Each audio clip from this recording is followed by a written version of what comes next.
Fix-xhur ta' April u Mejju tinqala l-patata miżruha fl-art agrikola Maltija.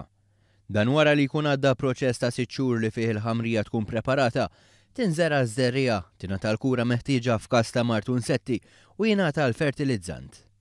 Il-bidwi Mike Caruana spjega li kuljum jintlew ma' 600 kaxxa b'kull kaxxa tiżen 27 kilo.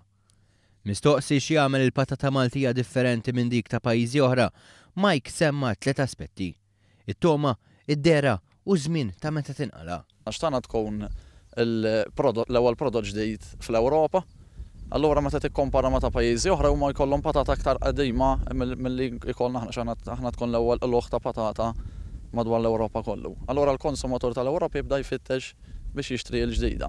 Mike qal li l-kompetizzjoni bejn Malta u l-pajjiżi l-oħra hija waħda b'saħħitha. Il-differenzi li aħna għandna l-eliqi tagħna żgħar u l-kompetizzjoni hija ta' l-pajjiżi barranin għandhom kwantità aktar milli għandna aħna. Imma mbagħad bid-differenza li l-kwalità tagħna hija għolja aktar minn ta' pajjiż ieħor u fil-final il-konsumatur imur mhux għall-kwantità imma għall-kwalità. Allura s-suq Malti huwa priorità fuq kollox. Mike spjega kif is-sena l-oħra kienu esportati 350,000 kilo patata, ammont simili għal dak li mistenni jkun esportat din is-sena minkejja x-xitwa qalila li kellha impatt fuq il-produzzjoni.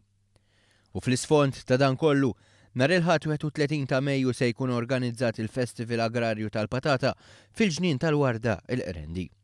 Mike se jkun hemm ukoll fejn se jagħti aktar tarif lil kull min jistaqsi aktar dwar il-patata.